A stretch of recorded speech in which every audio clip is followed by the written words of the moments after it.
On that point of understanding my inadequacies or someone's inadequacies, I really believe that it's really difficult to undergo self-development if you don't have self-awareness. And I was really trying to understand from your writings how someone is to build their self-awareness. It's almost like the unknown unknown. If you don't have it, how do you build the thing? Well, I know a good exercise for that. It's like a prayer in some sense. In fact, I would say it's proper prayer. If you want to know something about yourself, sit on your bed one night and say to yourself, you got to mean this. Like, you got to be desperate. This is no game, this.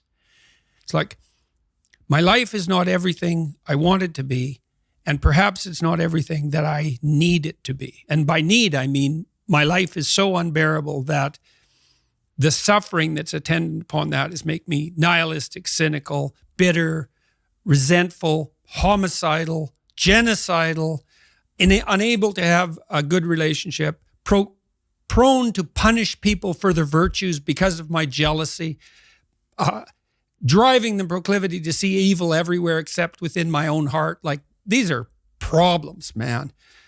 And you ask yourself, you sit on the bed and say, okay, man, I'm ready to learn something. Like, what's one thing I'm doing wrong that I know I'm doing wrong, that I could fix, that I would fix?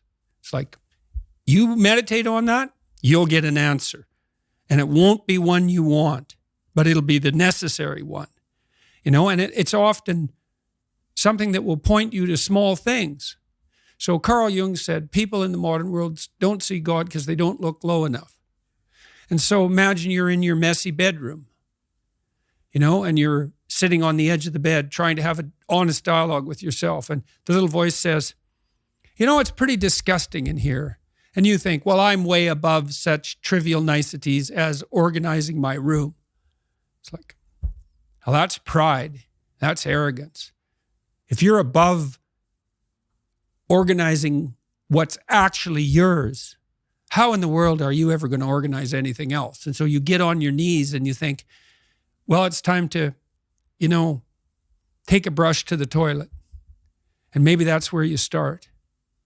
And that works. Like, that works. You start making those micro improvements, like real micro improvements, real on the ground, actual micro improvements to things that are wrong, you'll improve unbelievably rapidly.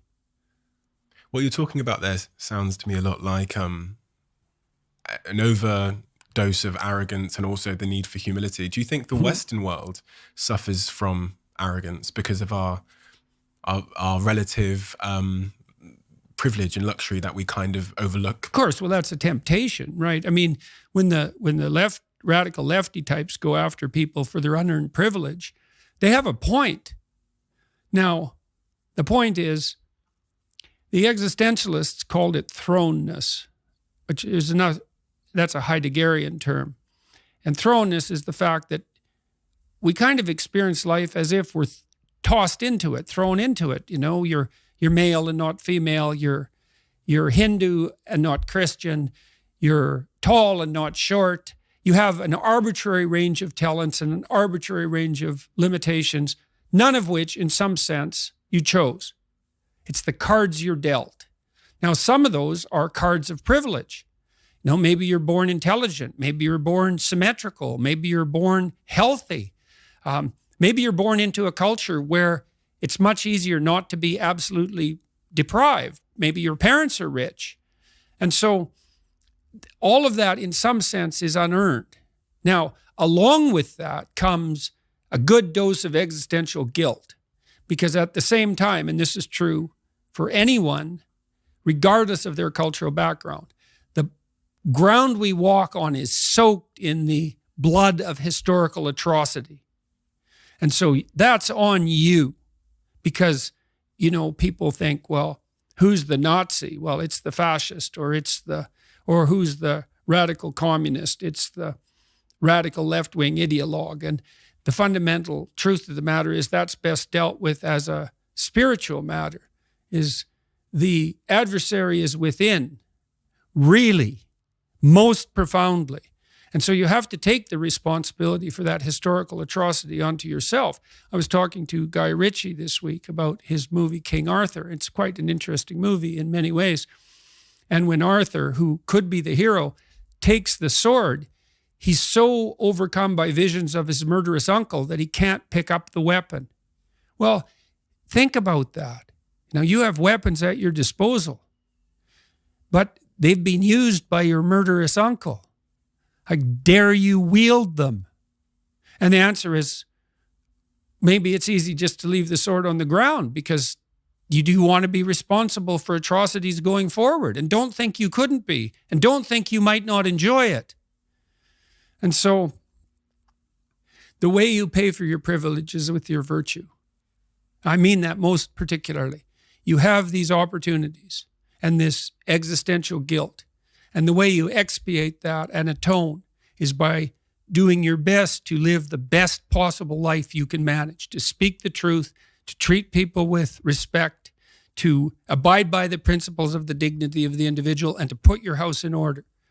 And that's how you pay for your unearned privilege. All of us. And we all have our privileges and our curses, you know. All of us have that. That's why it's not useful to be envious of people. You know, you're a young man, you see someone drive by in a Ferrari with a blonde, and you think, my God, he's got everything. And, you know, the woman in the car is a prostitute who's got a cocaine addiction, and her life is just one catastrophe after another. And he's had to lie and cheat his way into this position, and he's afraid that everything's going to come crashing down on him. And that's what you're jealous of. And it's just not that profound. You don't want someone else's fate. Man, your fate's enough, and your adventure's enough. It's plenty. It's more than you can ever fully realize. And so that's also part of the reason that we all believe that the individual has some intrinsic dignity. It's don't be so sure that your position and your room is so damn trivial. It might be your attitude towards it that's trivial. And if you're in dire straits and dire circumstances, just look at how much opportunity you have to make things better. So, not that it's easy. You don't even want it to be easy. You know, so